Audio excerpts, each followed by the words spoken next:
এক এক করে আসি। প্রথমে শুরু করবো শঙ্করদা আপনাকে দিয়ে।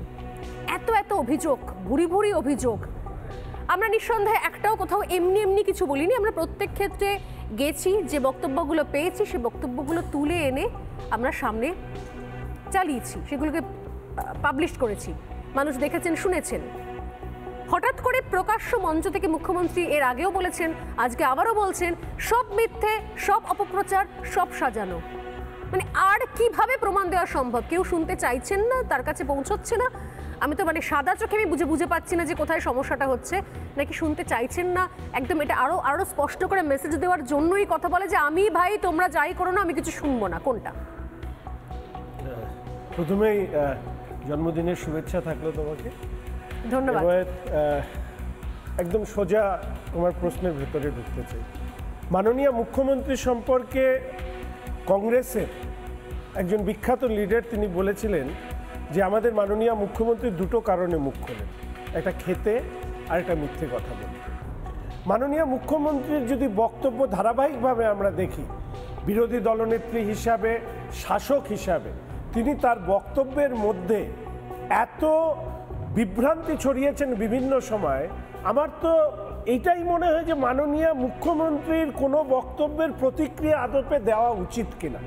আমি শুধু এটুকু বলবো সোনালী, যে আজকের দিনে দাঁড়িয়ে সন্দেশখালী একটি রাজনৈতিক দলের রুচি সম্পর্কে মানুষের কাছে পরিষ্কার করেছে। এতদিন রাজনৈতিক দল সম্পর্কে বিভিন্ন ধরনের বক্তব্য আমরা শুনেছি, দুর্নীতিগ্রস্ত নেতা, কেউ ক্ষমতা লিপ্সু নেতা থেকে শুরু করে নানা কিছু, কিন্তু একটা রাজনৈতিক দল এই অভিযোগ কখনো সম্মুখীন হয়নি যে তাদের নির্দিষ্ট পার্টি অফিসে রাত্রেবেলা করে মহিলাদেরকে ডেকে নিয়ে আসা হতো পিঠে বানানোর জন্য, সেখান থেকে বাছাই করে গড়ন বুঝে কাউকে কাউকে রেখে দেওয়া হতো, কাউকে কাউকে ছেড়ে দেওয়া হতো। পার্থবাবু কিছু আমাদেরকে হিন্টস দিয়েছিল এই দলের রুচি সম্পর্কে। খাটের তলায় টাকা, পশ্চিমবঙ্গের অর্থনীতির একটা রূপ খুলে দিয়েছিল, বিশেষ বিশেষ যন্ত্র তার পরিচিতদের বাড়িতে পাওয়া, এই বয়সের সাথে যা মানানসই নয়, সেটা পার্থবাবুর রুচি আমাদের সামনে নিয়ে এসেছিল। আমি শুধু একটু তোমাকে স্মরণ করাতে চাই, পার্থবাবু বসতেন ঠিক মাননীয় মুখ্যমন্ত্রীর পাশের চেয়ারে। তো পার্থবাবুকে হয়তো মাননীয় মুখ্যমন্ত্রী চিনতে পারেননি যতটা পশ্চিমবঙ্গের মানুষকে চেনেন। আর শেখ শাহজাহান পশ্চিমবঙ্গের তৃণমূল কংগ্রেসের রাজনৈতিক রুচি, এই রুচি যেটাকে কোনো ঘৃণা করার ভাষা, ধিক্কার জানানোর ভাষা নেই। আমি শুধু এটাতেই বিস্মিত হই, যদিও আর পশ্চিমবঙ্গে অবাক হওয়ার মতন কিছু ঘটনা বেঁচে আছে কিনা বলতে পারবো না, যে এই রাজনৈতিক দলের নেত্রী হচ্ছে একজন মুখ্যমন্ত্রী যিনি একজন মহিলা, যার মধ্যে দিয়ে পশ্চিমবঙ্গের অনেক মানুষ, বিশেষত মহিলারা, তাদের নিজস্ব স্বপ্নে একটা ডানা মুক্ত করবার পরিবেশ তারা দেখতে চেয়েছিলেন।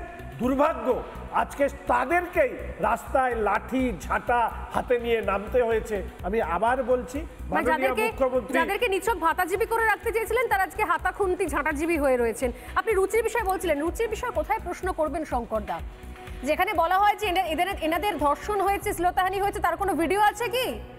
যেখানে বলা হয় যে এনারা নাকি ঘোমটা টেনে, সামনে ঘোমটা নামিয়ে নাকি প্রতিবাদ করেন, তারপর ঘোমটা তুলে সিগারেট টানেন, এদের রুচি নিয়ে প্রশ্ন ওঠে কি? একের পর এক ধরনের মন্তব্য। যেখানে মহিলা সাংসদ তিনি শুধুমাত্র, যিনি যদিও 144 বা 174 কনফিউশনে ভোগে, আমি সেদিকে যাচ্ছি না, তার না জানা হতেই পারে, একজন সাংসদ তিনি জানেন না 174 কি হয় আর 144 কি হয়। তো তিনি বলছেন, তিনি আগাগোড়া শুরু থেকে শেষ পর্যন্ত যখনই তিনি সন্দেশখালীর মায়েদের বোনেদের জন্য কোনো বার্তা পাঠান, সবটা বিশুদ্ধ ইংলিশে পাঠান, কারণ তার ধারণা সন্দেশখালীর মায়েরা বোনেরা তার ইংরেজি বার্তা বুঝে তারা পুলিশের ওপর নতুন করে আস্থা রাখবেন। সেখানে কিসের রুচির পরিচয়? না, আমি ব্যক্তিগতভাবে মনে করি যারা এই কথাগুলো বলছেন তারা নিজস্ব ব্যক্তিগত অভিজ্ঞতার ভান্ডার ঝুলি উজাড় করে দিচ্ছেন কিনা, অর্থাৎ তাদের কি এই ধরনের রুচিবোধ আছে যে এই বিশেষ মুহূর্তের ছবি তুলে রেখে বা ভিডিও করে রেখে পরবর্তীকালে সেগুলোকে ব্যবহার করা। শেখ শাহজাহানের বিরুদ্ধে বা সিরাজউদ্দিন উত্তম শিবুদের বিরুদ্ধে যেভাবে মহিলারা মুখ খুলেছে, ভবিষ্যতে পার্থবাবুর বান্ধবীর মতন এই যে যারা যে সমস্ত মানিগুণী নেতারা এরকম ভিডিও ফুটেজ চাইছেন, তারা কি ভিডিও ফুটেজ নিজেদের লাইব্রেরিতে সংগ্রহ করে রেখেছেন?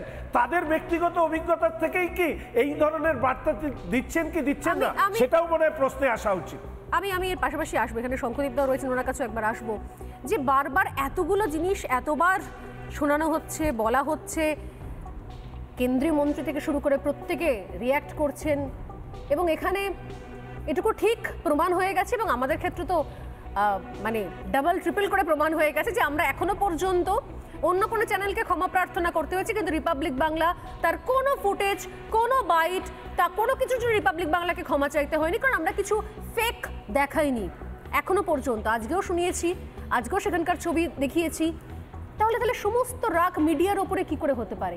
কয়েকদিন আগে মমতা বন্দ্যোপাধ্যায় আরও একবার তিনি আমাদের কাঠগড়া তোলার চেষ্টা করেছিলেন, কারণ একমাত্র আমরা সেই চ্যানেল যারা সেদিনকে বাজেট সেশনে বাজেট লাইভ দেখাচ্ছিলাম না, যখন সন্দেশখালী জ্বলছিল।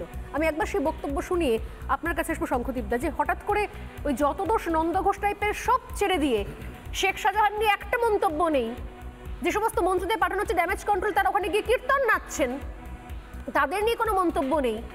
একের পর এক সেখানকার তৃণমূল কংগ্রেস নেতাদের মুখোশ টেনে খুলে ফেলে দিচ্ছে, বাড়িঘরদের ভাঙচুর করছে সেখানকার স্থানীয় বাসিন্দারা, সেখানকার গ্রামবাসীরা, সেই নিয়ে কোনো মন্তব্য নেই। শুধু রাগ মিডিয়ার ওপরে, কারণ মিডিয়ার অপরাধ তারা সেগুলো বাইটগুলো তুলে ধরেছে, সেই ভিজুয়ালগুলো দেখিয়েছে। এটা কি করে সম্ভব?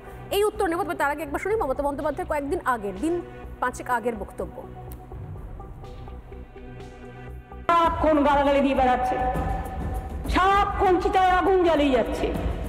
কখন কে মরবে আর চিতায় আগুন জ্বলবে ভাবেন আমরা কিছু বুঝতে পারি না? একটা নিউজ ভালো করে করে না, এমনকি বাজেটটাও ভালো করে দেখায় না। শেখান না। আমি দেখেছি লক্ষ্য করে নিয়মটা কি। ঠিক আছে, তুমি 50% রুলিং পার্টিকে দাও, 50% অপোজিশনকে দাও, আমার কোনো আপত্তি নেই। তুমি কি করছো? তুমি বিজেপিকে দিচ্ছ 50%, সিপিএমকে দিচ্ছ 25%, 20% দিচ্ছ কংগ্রেসকে, আর রুলিং পার্টিকে দিচ্ছ 5%। কি মনে করো আমরা বেগার না আমরা ভিক্ষুক? যদিও দুদিনে এর মধ্যে বেশি সময় যায়নি, এই 6-7 দিনের মধ্যেই তারা বক্তব্য একটুখানি বদলেছে। শুরু তিনি বলছিলেন যে কিছু কিছু পার্সেন্টেজ ভাগ করে দেওয়া হয়েছে, সবচেয়ে বড়টা বিজেপিকে, একটু কংগ্রেসকে, একটু সিপিএমকে, বাকি তৃণমূল 0। আর এর পাশাপাশি যদি মাননীয় নিজে বলেন কোনো মন্ত্রী বা কোনো তৃণমূল কংগ্রেসের প্রতিনিধি তিনি আসবেন, তাকে মোস্ট ওয়েলকাম। যদি আপনি বলেন 2-3 জন আসবে, তাতেও মোস্ট ওয়েলকাম, এটা আপনার দলের সিদ্ধান্ত।